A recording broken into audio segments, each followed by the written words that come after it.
Goedenavond. De komende minuten praten we hierbij over het laatste Zeeuwse nieuws.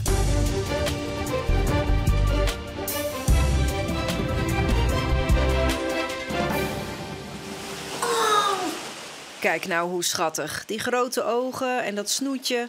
Het is heel verleidelijk om deze zeehondenpups als ze op het strand liggen te aaien. Maar dat is nou juist niet de bedoeling.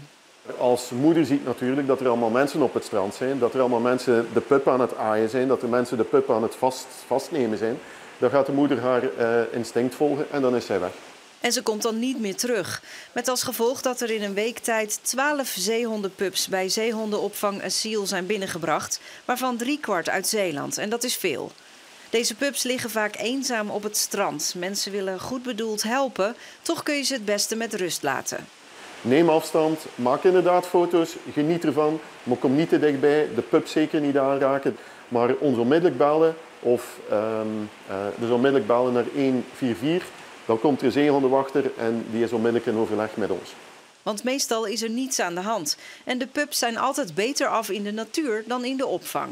Wij kunnen de beste zorgen geven, maar wij kunnen eigenlijk nooit dezelfde zorg imiteren als wat dat de moeder geeft. Dus zelfs al doen wij ons best. In het wild, in zee, is het echt wel stukken beter voor hen. Yes!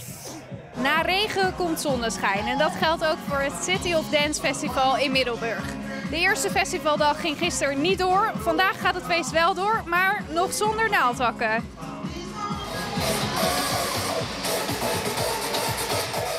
Aan het begin van de middag was het nog rustig op het festivalterrein. Maar dat mocht de pret niet drukken. Grootste geluk was dat het eindelijk droog was.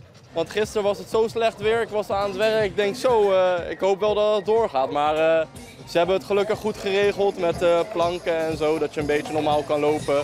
We hebben hier een engeltje en hier een engeltje. Die zat helaas niet mee, die was op vakantie. Gisteren helaas is het echt letterlijk in de regen gevallen, in het water gevallen. Maar nu gaat het goed. We hebben de hele nacht doorgewerkt. Als je goed achter me kan kijken, zie je de houten planken, de houtsnippers, etc. Er ligt zand onder, er kan niks meer gebeuren. Maar het gaat ook niet meer regenen, het komt helemaal goed vandaan. En nu is het dus tijd om echt te genieten van het dancefestival. Lekker feesten toch? Gewoon genieten. Gezelligheid, de artiesten, de mensen. We hebben ook meteen voor 2 dagen, dus we mogen ook weer de hele dag weer terug. Ik loop lekker rond vandaag en ik kijk wel wat me te wachten staat. Onder andere Broederliefde en La Fuente staan nog te wachten. Vanavond en morgen barst het feest dus nog verder los op de verschillende podia.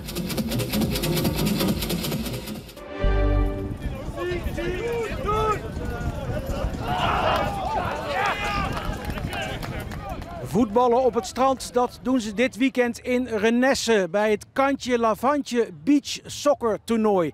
Veel wind, regen, bewolkt, maar er wordt gewoon gespeeld. Ja, dat is natuurlijk een stuk zwaarder. Je kan amper lopen, je kan geen bal wegschieten. Elke bal die blijft liggen die je wegschiet. Ja, het is gewoon een stuk lastiger.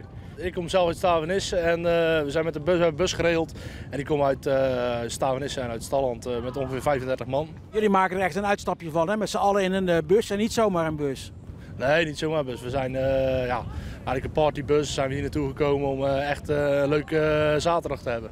Het toernooi is verhuisd naar een breder strand, omdat ze door willen groeien.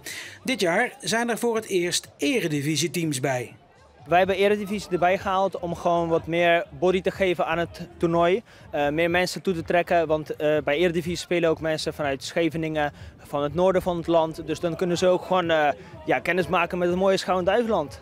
Er is nog één wens, meer vrouwenteams. Vrouwen, alsjeblieft, meld je aan voor volgend jaar. Het is hartstikke gezellig, we hebben DJ's, eten, drinken, leuke mensen en een perfecte locatie.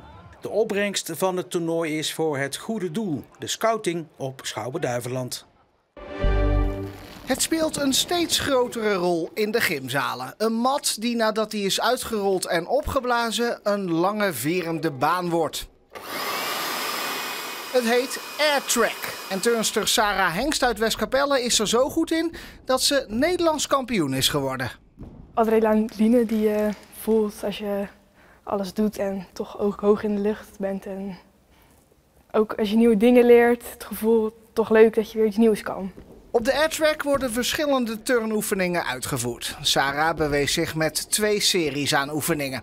En dat ze goed is in turnen is wel te verklaren. Mijn moeder heeft ook geturnd vroeger, dus misschien ook degene. Maar het ging daar natuurlijk ook heel goed, want er was ook superveel support, wat heel leuk was natuurlijk. Waar blink jij op uit op zo'n baan? Ik denk mijn hoogte misschien en dat alles gespannen is, dat het gewoon netter eruit komt. Ja, Sarah is eigenlijk een hele goede gedreven turnster. Ze springt moeilijk, maar ook heel netjes.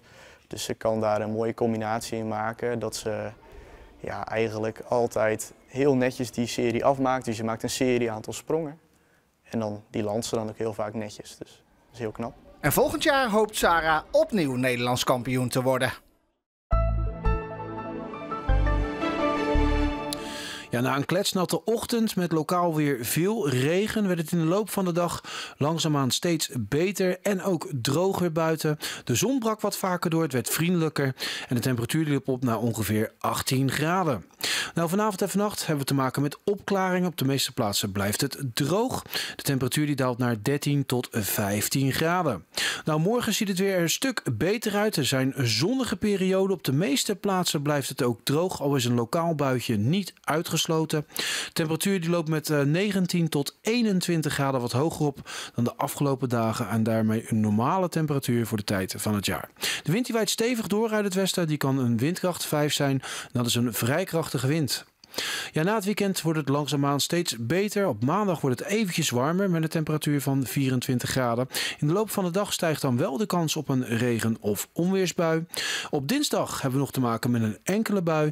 En na dinsdag dan blijft het een aantal dagen droog met aangename temperaturen. Zo rond 22 graden en zijn er soms mooie zonnige perioden. En tot zover. Straks dan praat ik je bij over het Zeeuwse nieuws van de afgelopen week in Zeeland de Week. Dus graag tot zo.